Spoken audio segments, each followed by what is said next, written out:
Dan urusan dengan rezeki ini masing-masing kita memiliki waktu yang tidak terbatas untuk mencarinya. Karena yang kita tuntut dari Allah Ta'ala adalah rizki. Memohon rizki kepada Allah Ta'ala apa?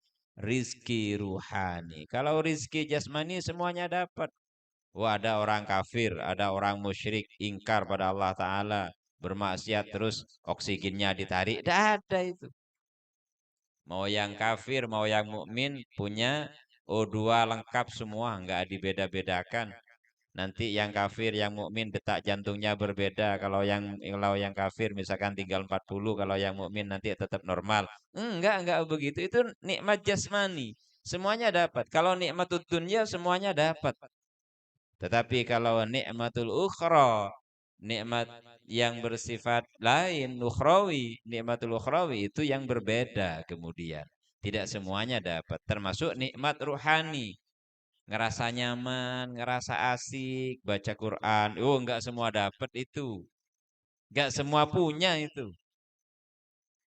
Ngerasa asik dengan sholatnya, ngerasa senang dengan zikir sambil pegang tasbih ataupun tidak pegang tasbih misalkan.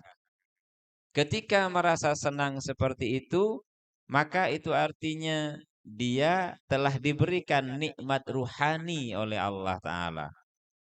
Kalau orang itu senang bekerja, jelas. Kenapa? Nikmat jasmaninya padang, habis ini saya dibayar.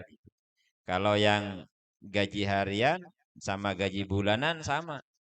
Kenapa kalau bekerja itu senang dan semangat? Karena kita akan dapat jelas itu pahalanya apa, berupa amplop, berupa cuan kalau katanya orang sekarang. Kita dapat itu. Kita dapat cuan kalau kita kerja. Jelas itu hasilnya. Dan semuanya dapat. Karunia ini, karunia yang bersifat zahir itu. Maka bagaimana kemudian, terakhir ya, bagaimana kemudian kita memelihara keimanan kita. Iman dan ibadah itu sejalan. Jadi iman dan ketaatan itu sejalan. Juga nggak mungkin orang imannya nyampe ke langit tetapi di muka bumi dia kemudian tidak beribadah kepada Allah Ta'ala.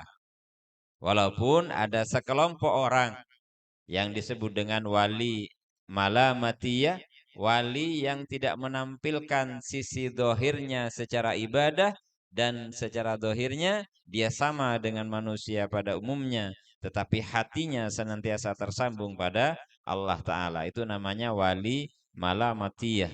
Nah, wali itu ada tiga, ada wali sufi, ada wali majdub, ada wali malamatiyah. Ada yang bilang malamatiyah. Siapa mereka? Beliau adalah ahlullah, orang-orang yang cinta kepada Allah Ta'ala. Dalam 24 jam dia tidak pernah terputus dari Allah, tapi tidak pernah kelihatan zahirnya sebagai ahli sholat. Di hadapan umum, dia sholatnya biasa saja. Tetapi ketika dia sendirian karruhban, ketika dia sendirian, ibadahnya luar biasa di hadapan Allah Ta'ala. Kenapa? Karena dia tidak ingin diketahui oleh orang lain bahwa dirinya min ahli ta'ah, min ahlillah. Maka kalau kita kan bukan itu gitu loh. Bukan orang malah matiyah gitu. Maka bagaimana kemudian memeliharanya?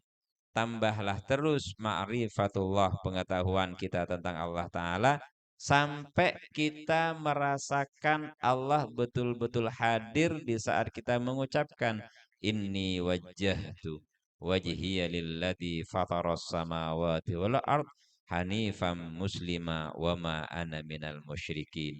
Bahwa aku tidak termasuk orang yang syirik kepadamu ya Allah. Aku menuhankan engkau, aku tidak mentuhankan uang, aku tidak mentuhankan jabatan, aku tidak mentuhankan nasi ketika lapar, aku tidak mentuhankan air ketika haus misalkan. Dan aku tidak mentuhankan azimat ketika berada dalam kondisi terjepit umpamanya. Itu yang disebut wa ma ana minal musyrikin. Makanya inda sufi, inda ahlillah, bagi orang-orang ahlullah, para kekasih Allah Ta'ala, ragu bahwa besok kita masih dapat rizki dan uang, ragu saja itu sudah syirik. bagi ahlullah. Kenapa? Karena ahlullah itu orang yang tahu semuanya sudah dijamin dan ditentukan oleh Allah Ta'ala. Begitu dia ragu, berarti keyakinan dia terhadap jaminan Allah Ta'ala itu juga berkurang seperti itu. Untuk itulah maka menjaga keimanan itu diantaranya terus menambah wawasan dan pengetahuan ma'rifatullah kita. Tentunya tidak hanya kolakan ilmu tetapi dikerjakan. Sekarang kalau hanya untuk kulaan ilmu banyak sekali. Ya tinggal buka YouTube sambil dengarkan, kita lagi kerja dan sebagainya, mudah sekali kalau hari ini. Tapi untuk mengamalkan itu, apalagi satu hadis dari Rasulullah, ahsin ilaman asa'a ilaika, berbuat baiklah engkau kepada orang yang berbuat jelek kepadamu. Satu hadis ini saja insya Allah sudah butuh ujian luar biasa. Berbuat baik kepada orang yang baik sama kita itu lumrah. Tapi berbuat baik orang yang tidak baik kepada kita itu berat. Maka karena berat ya latihan perlahan, latihan. Dan tidak ada di muka bumi ini semua kita didukung untuk melakukan kebaikan. Tidak ada. Hukum alamnya ketika seseorang tambah kuat imannya, ma'rifahnya tambah tinggi, maka ujiannya mungkin bukan dari orang lain, tapi ujiannya dari dirinya sendiri. Berupa apa? Rasa bahwa saya telah taat, saya telah lebih baik dari orang lain, saya telah lebih rajin, apalagi sampai merasa saya lebih tahu dari orang lain. Habislah orang yang demikian itu. Yang merasa dirinya lebih tahu daripada orang lain, dia lupa al-alim huwallah, bahwa yang maha alim itu adalah Allah Subhanahu wa ta'ala.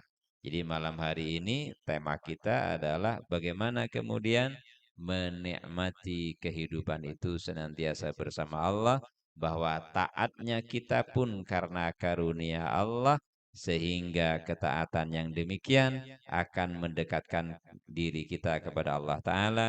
Jangan sampai karena kelihatan di hadapan masyarakat umum sebagai orang yang ahli ibadah, sebagai orang ahli Quran, kemudian kita dimuliakan oleh masyarakat umum dan kita merasa bahagia dengan sikap masyarakat karena kita dimuliakan tadi, kita merasa mulia dengan merasa bahagia dengan dimuliakan dan diagungkan, detik itu juga kita jatuh di hadapan Allah Ta'ala. Sebaliknya, ketika kita melakukan kesalahan dan kekeliruan, pada saat itulah kita merasa kita butuh kepada ampunannya, kita butuh kepada kasih sayangnya dan penerimaan taubat darinya. Di saat itulah kita sedang naik derajatnya di hadapan Allah Subhanahu wa ta'ala, seperti itu.